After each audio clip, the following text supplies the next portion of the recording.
जय माता भुवनेश्वरी, हर हर महादेव। अपने सद्गुरु के श्री चरणों में नमस्कार करके आपके समक्ष आज के शुभ विचार के साथ आया हूँ।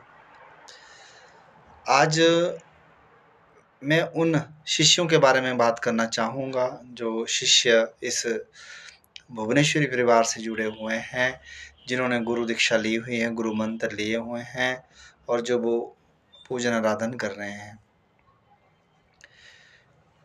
पहले पड़ाव में जैसे आपको बताया गया है कि माला जाप करना, माला जाप करके आप माला के माध्यम से जैसे पानी का लोटा भरते हो, अपने आसन को बांधते हो और उसके बाद जो आप माला जाप करते हो, तो उसको करते करते काफ़ी समय हो गया है।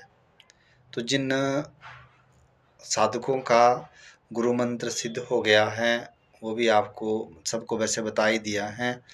तो वीडियो के माध्यम से सबको मैसेज है कि अब वो माला को थोड़ा सा कम करके, जैसे माला को आप ज़्यादा करते हैं, 21 करते हैं, 11 करते हैं, जितने भी आप संकल्प लेके करते हैं, अब माला को कम करके अब आप ध्यान में ज़्यादा समय लगाइए। ध्यान आप सुबह उठ के भी कर सकते हैं, ब्रह्म मुहूर्त में भी कर सकते हैं। 3 बजे उठ सकते हैं, 3 बजे से 6 बजे के बीच का टाइम जो ब्रह्म मुहूर्त का माना जाता है, उस ब्रह्म बेला में, ब्रह्म काल में आप जो है ध्यान मगन होकर अपने बिस्तर पे ही, आप आसन में ना आएँ, बिस्तर पे ही बैठें, क्योंकि ठंड का समय है आजकल, सर्दी के समय में बता रहा हूँ। आप थोड़ा सा ध्यान कीजिएगा। ध्यान किसी मूर्ति का नहीं करना है, किसी का नहीं करना है। अपनी तीसरी आंख पे ध्यान लगाइए, किसी एक बिंदु या किसी चीज़ पे एकाग्रता के साथ काम कीजिए। थोड़ा सा प्राणायाम भी कीजिएगा। 10 बार श्वास को अंदर लेके 10 बार उसको रोक करके और 10 बार गिनती में उसको बाहर छोड़ें, ऐसा आप 10 बार करें तो क्रमशः उसके बाद आप जो है एक अच्छी मुद्रा में आ जाएंगे। भगवती की कुंडलिनियाँ अपने आप जागृत होना शुरू हो जाती हैं जब आप ध्यान में चले जाते हैं। जाप जब करते हो आप, तो जाप करते वक्त आपकी खुली आंखें होनी चाहिए, खुली।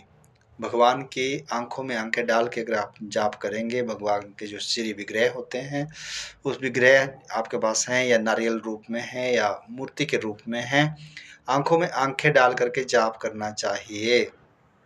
जब आपको जाप कंठस्थ हो जाए, उसके बाद जो है आपको फिर ध्यान में भी जाना चाहिए। और ध्यान में शुरू में बिल्कुल आंखें बंद करके एकाग्र होकर आप ध्यान लगाएं।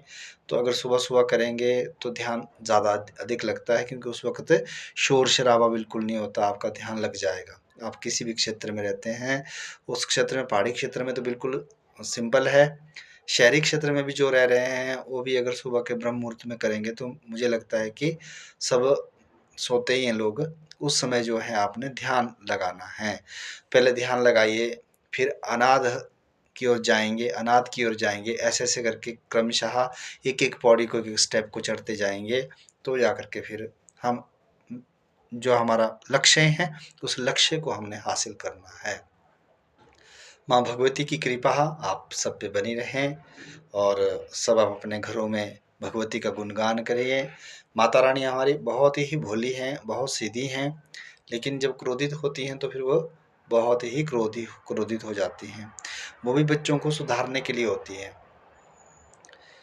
वो भी बच्चों को सुधारने के लिए होती हैं। तो इसका आप बिल्कुल भी चिंता ना करें। आप सब भगवती के सानिध्य में हैं, भगवती आपके ऊपर छत्र छाया बना के बैठी हैं। तो जल्द ही वो मंजिल भी हासिल होगी जिसके लिए आप इस गुरु घर से जुड़े हैं, इस भगवती भुवनेश्वरी परिवार से जुड़े हैं। तो आज के शुभ विचार में मैंने आपको ये थोड़ी सी तरीका बताया कि कैसे आप लोगों ने ब्रह्म मुहूर्त में उठ के जाप करना है। अगली वीडियो में पुनः मिलेंगे नए विचार के साथ। तब तक के लिए जय माता भुवनेश्वरी, हर हर महादेव।